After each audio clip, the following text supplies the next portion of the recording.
हाय दोस्तों, आप सभी का मेरे YouTube चैनल पर हार्दिक स्वागत है। तो दोस्तों, जल्दी से इन एमसीक्यूज़ को देख लेते हैं जो हमारी एग्जिट एग्ज़ाम की सीरीज चल रही है। तो दोस्तों, अगर आप हमारे YouTube चैनल पर नए हैं तो आप हमारे YouTube चैनल को सब्सक्राइब कर प्लेलिस्ट बटन में जाकर आप एग्जिट एग्ज़ाम की वीडियोज़ देख सकते हैं। तो दोस्तों, बिना देरी के जल्दी से इन एमसीक्यूज़ को देख लेते हैं। तो दोस्तों, पहला एमसीक्यू यानी 10 एमसीक्यू ब्लैंक दे रखा है। Is the basic mechanism of mixing and is influenced by the thermal motion of the molecules। तो laminar mixing, molecular diffusion, bulk transport या टर्बुलेंट मिक्सिंग। तो दोस्तों, इसका करेक्ट आंसर हो जाएगा ऑप्शन नंबर बी हो जाएगा, molecular diffusion is the correct answer. Next question है question number 11। D M over D T equal minus D A D C over D X. This equation is expressed in the terms of. तो दोस्तों, ये equation है, यह क्या express करते हैं? तो Dalton's law, law of conservation of mass, Fick's law of diffusion या जोसेफ्स लॉ। तो दोस्तों, जो D M over D T equal minus D A D C over D X equation क्या एक्सप्रेस करती है, जो इनके टर्म्स हैं? तो दोस्तों, इसका करेक्ट आंसर हो जाएगा फिक्स लॉ ऑफ डिफ्यूजन, यानी कि ऑप्शन नंबर सी बिल्कुल करेक्ट आंसर हो जाएगा। नेक्स्ट क्वेश्चन है क्वेश्चन नंबर 12। इसमें पूछा गया है in equation D M over D T equal to minus D A D C over D X the term D M over D T indicates. तो दोस्तों, इसमें जो D M over D T है, यह क्या संकेत देता है? जो D M over D T term है, तो rate of transport of mass, velocity rate, rate of transport of molecular mass या रेट ऑफ डेंसिटी। तो दोस्तों, इसका करेक्ट आंसर हो जाएगा रेट ऑफ ट्रांसपोर्ट ऑफ मास, यानी कि ऑप्शन नंबर ए बिल्कुल करेक्ट आंसर हो जाएगा। नेक्स्ट क्वेश्चन है क्वेश्चन नंबर 13। ब्लैंक दे रखा है is a function of variables like fluid viscosity and size of the diffusing molecules. तो bulk transport, diffusion coefficient, turbulent mixing या मॉलिक्यूलर डिफ्यूजन। तो दोस्तों, इसका करेक्ट आंसर हो जाएगा डिफ्यूजन कोएफिशिएंट, यानी कि ऑप्शन नंबर बी बिल्कुल करेक्ट आंसर हो जाएगा। नेक्स्ट क्वेश्चन है क्वेश्चन नंबर 14। ब्लैंक दे रखा है involves movement of a large amount of material to be mixed from one position to another in the system.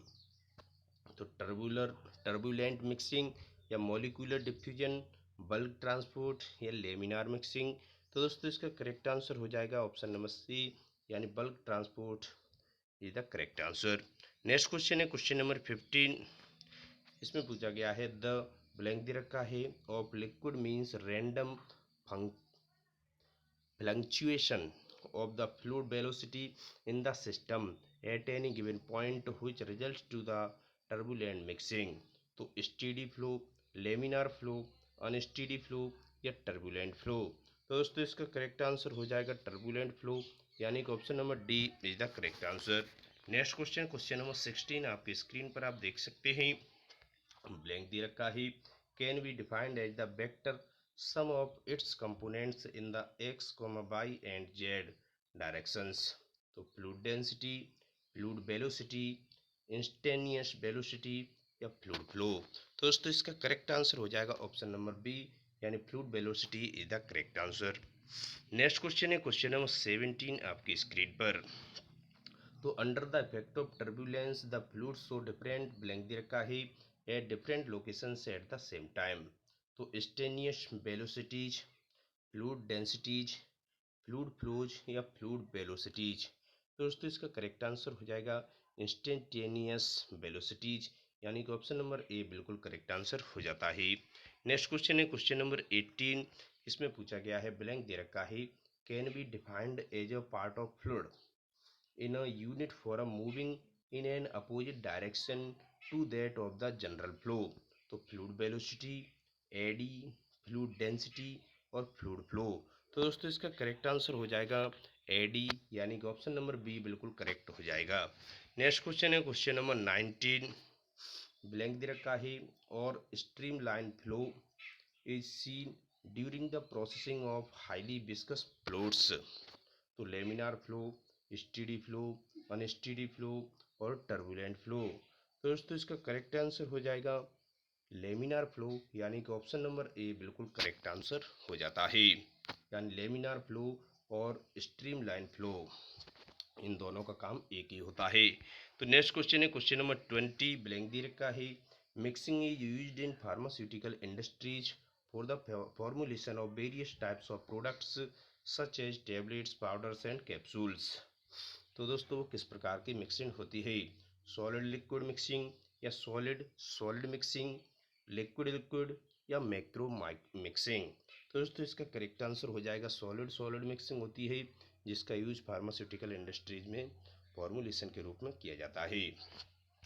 तो नेक्स्ट क्वेश्चन है question number 21, convective mixing is also termed as. तो दोस्तों convecting mixing is also termed as macro mixing, micro mixing, shear mixing या diffusive mixing. तो दोस्तों इसका correct answer हो जाएगा मैक्रो मिक्सिंग, यानी कि ऑप्शन नंबर ए बिल्कुल करेक्ट आंसर हो जाता है। नेक्स्ट क्वेश्चन है क्वेश्चन नंबर 22, इन ब्लैंक दे रखा है। Powder inversion is carried out with the help of pedals और ब्लेड्स और स्क्रू एलिमेंट्स। तो share mixing, convective mixing, diffusive mixing या मैक्रो मिक्सिंग। तो दोस्तों इसका करेक्ट आंसर हो जाता है कॉन्वेक्टिव मिक्सिंग, यानी कि ऑप्शन नंबर बी बिल्कुल करेक्ट हो जाएगा। नेक्स्ट क्वेश्चन है question number 23, diffusive mixing is also termed as. दोस्तों जो डिफ्यूजिव मिक्सिंग है इज आल्सो टर्म्ड एज, तो micro mixing, macro mixing, shear mixing और कॉन्वेक्टिव मिक्सिंग। तो दोस्तों इसका करेक्ट आंसर हो जाएगा micro mixing is the correct answer. Option number A बिल्कुल करेक्ट हो जाएगा। Next question is the last question of this video, क्योंकि दोस्तों हम एक वीडियो के माध्यम से आप तक केवल 15 क्वेश्चन ही प्रोवाइड करा पाते हैं। तो इन ब्लैंक दे रखा है, in type of mixing the position of particle alters in the relation to one another as particles move randomly in the forward powder bed. तो macro mixing, diffusive mixing, shear mixing या convective mixing. तो दोस्तों इसका सही answer हो जाएगा option number B, यानी diffusive mixing इस ब्लैंक की जगह पर आ जाएगा। तो दोस्तों इसमें हमने 15 क्वेश्चन अटेम्प्ट कर लिए हैं। दोस्तों अगर आपको हमारी वीडियो अच्छी लगी हो, वीडियो को लाइक करें, चैनल को सब्सक्राइब करें। थैंक यू दोस्तों।